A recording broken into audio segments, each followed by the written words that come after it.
Hi, fourth graders. Today we finished the Hope Chest, and we read all of it.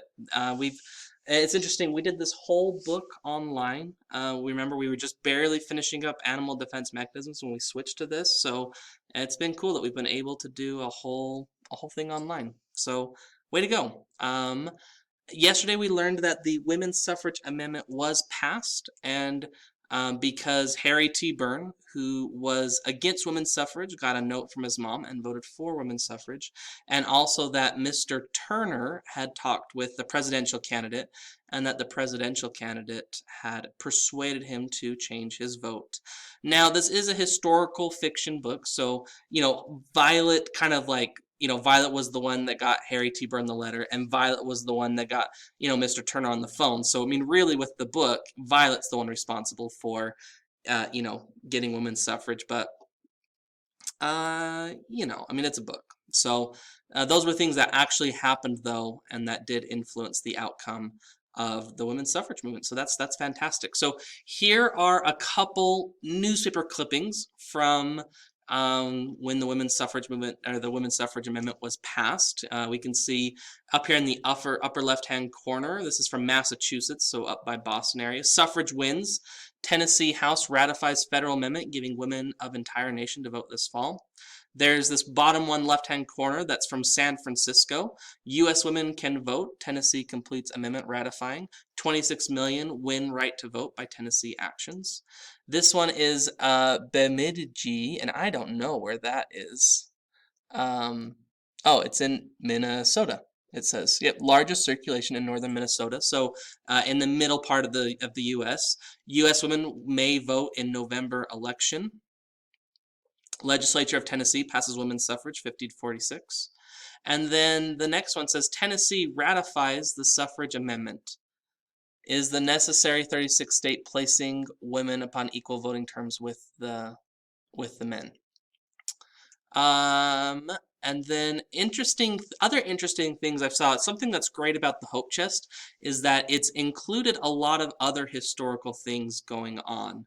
So if you remember when Violet got to the train station in Tennessee, that there was a newspaper boy that was talking about Polish troops and the Bolsheviks. And this was actually something that happened, that the Russians did invade Warsaw. Warsaw was the capital of Poland. And Poland had kind of been hotly contested area for like the last 100 years.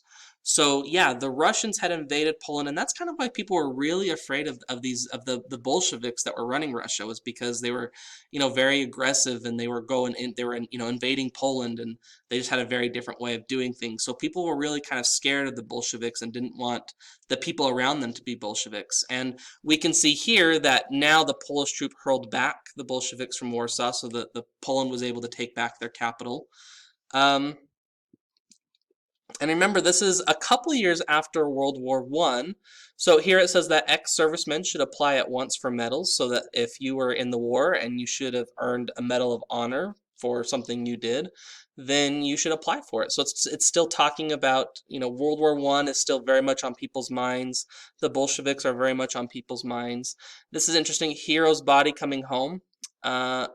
Raphael Villano is to be brought home from French soil. Sorry, my wife's calling. All right, where was I? Oh yeah, there is in this newspaper there's a man that's getting shipped home from France.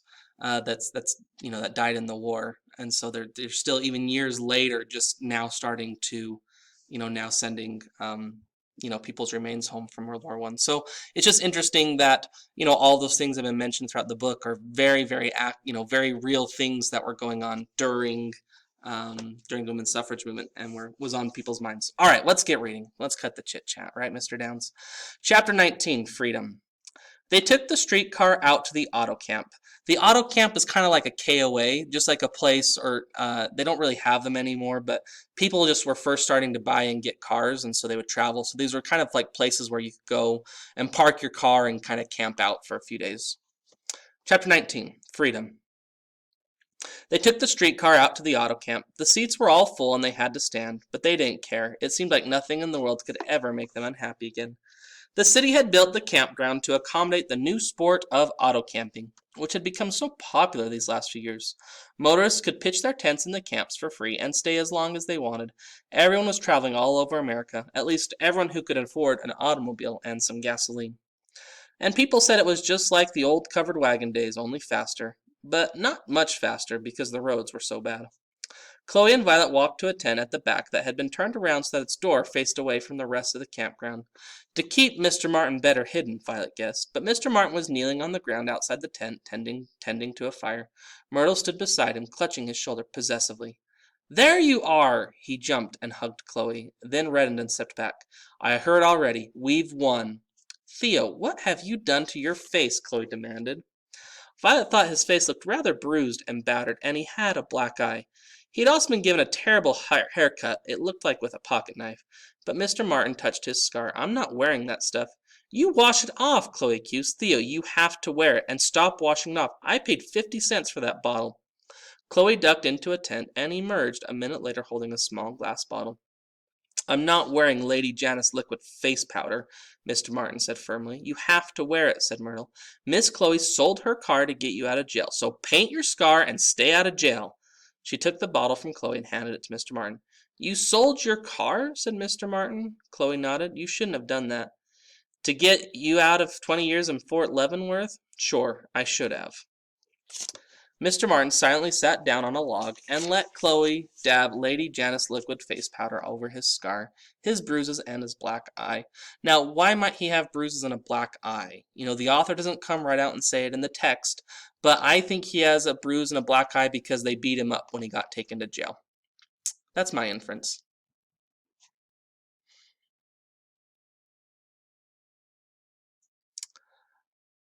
The stuff was a bit lighter than Mr. Martin's face, but darker than the scar. Once Chloe put on several coats, you couldn't see the scar if you looked at him from a distance, or you probably wouldn't if you didn't already know the scar was there, Violet thought.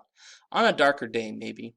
Now, we'll celebrate, Mr. Martin said. You ladies are about to have the finest of Hungarian dishes, raclette, crumpli, and Ziegerspeck. Nothing else is good enough to celebrate the 19th Amendment to the U.S. Constitution. At least, nothing that is legal in these abstemious times. He reached into the tent and brought out a paper sack, from which he began pulling out potatoes, onions, eggs, and a cut of bacon and a paper twist of spices. Theo, you went grocery shopping? Chloe said in dismay. Anyone could have seen you. I only went to the camp store, said Mr. Martin with a shrug. He pulled out his pocket knife, which Myrtle had returned to him, and began peeling potatoes. You're hopeless, said Chloe, sitting down beside him and taking a knife from her handbag. We have to get you out of the country. Quickly. Although it was still sunny, a shadow seemed to have fallen over the campsite. They all drew closer to the fire, as if for warmth, although it was a hot day. There was silence for a moment. I was thinking about Argentina, said Mr. Martin, dismally slicing a potato. They say it's very nice there. Do you speak Spanish? Violet asked. No, said Theo. He set a potato on the toe of his boot and sliced it in half. I've been meaning to learn. What about Alaska? Said Chloe. Mr. Martin looked at her in surprise. Why would I go to Alaska? Because Alaska gave women the vote as its very first territorial act, said Chloe, and because it is a territory, not a state, and they hardly have any laws there. And it's about 5,000 miles away from Attorney General Palmer and his friend J. Edgar Hoover and their agents. And there are plenty of people there who have found it convenient to change their names. You seem to know a lot about Alaska, said Mr. Martin with a depressed-looking smile. She's wanted to go there all her life, Violet put in. She remembered the picture Chloe had drawn for her of an Eskimo driving a dog sled.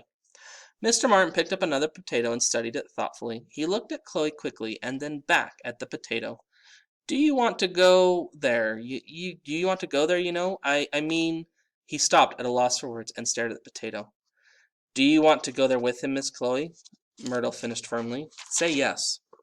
Excuse me, said Violet, jumping in. I have to use the... She stumbled away from the campsite blindly. She didn't have to use anything. She wandered between an auto tent set up beside the side of a pan touring car and a red and white striped tent that smelled strongly of mildew. She actually walked into the midst of a family sitting on the ground eating liverwurst sandwiches and pickles. She knew it was dumb of her, but she just assumed that Chloe would be going back to New York. She had gone on thinking that Chloe would let Violet live with her, and even Chloe had changed the subject every time she brought it up.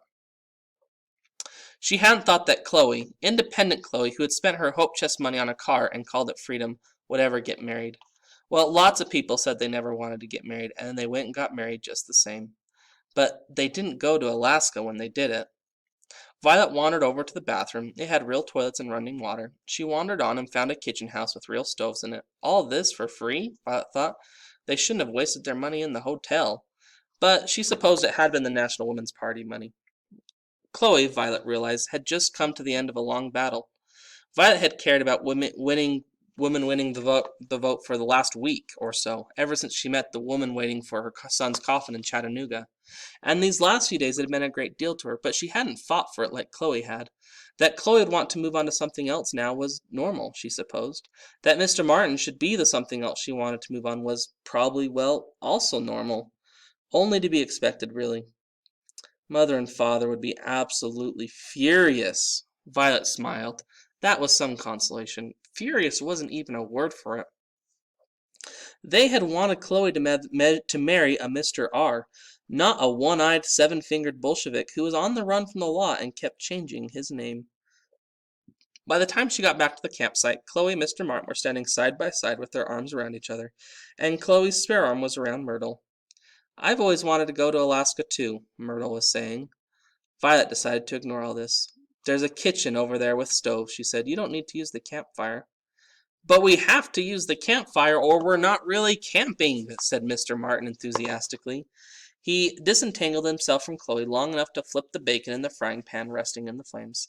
In Alaska, we'll cook like this all the time. No stoves in Alaska. It's very cold there, Violet reminded him. Most of the year it's all snow and ice. And dog sleds, Chloe said, and mountains. She patted Myrtle on the head. We'll have to wrap Myrtle up in a caribou parka just to keep her warm. Violet burned with jealousy. She knew that she had a home to go back to. She didn't want to go back to it, but she could, and Myrtle didn't. She knew that Mr. Martin had to leave the country or go to jail, but it wasn't fair. She had brought all of them together, found Chloe for Mr. Martin, and for Myrtle and Mr. Martin for Chloe. That the three of them should go off to Alaska and leave her was completely unfair.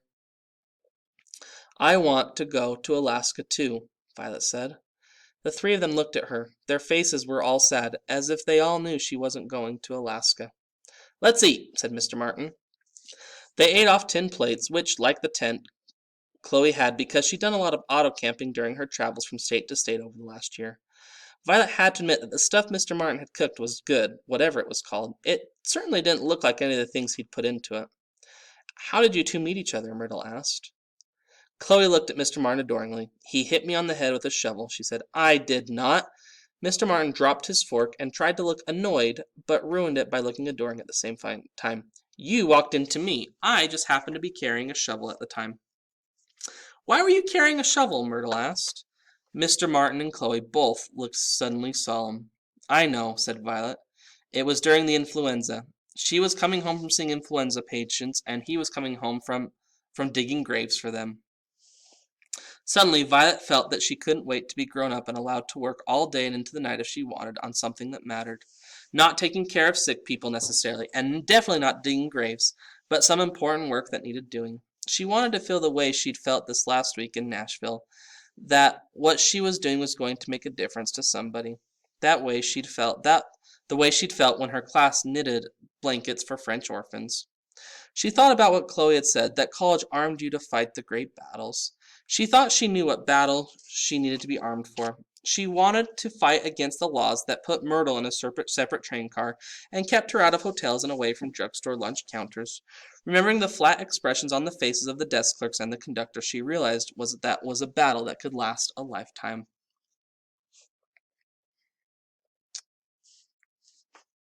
And she knew just as well as Chloe and Myrtle that Mr. Martin knew that she wasn't going to Alaska. A week later, Violet sat alone on a fence in front of the auto camp. She was waiting for some of the National Women's Party ladies from New York who had driven a big Pickard motor car to Tennessee. Violet was going to ride back with them, auto camping the whole way. Auto camping was America's most popular new sport, but Mother and Father had said that it was unsuitable for ladies, and that one met entirely the wrong sort of people while auto camping. Violet hoped this was true. She expected she might like the wrong sort of people just fine. It would be an exciting trip, and Violet would be in charge of taking notes on the condition of the roads, which the ladies could report to their automobile club and to the newspapers back home.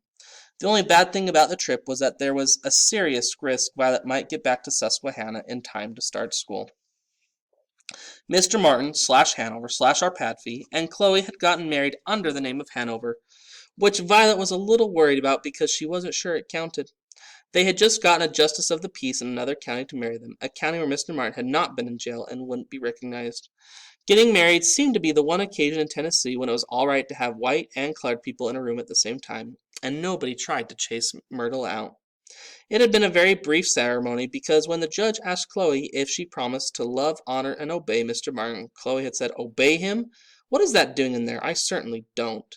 "Yes, really, that's a bit archaic," Mr. Martin had said. "She's not my dog, you know. Don't you have a more modern marriage ceremony in there that you could do?"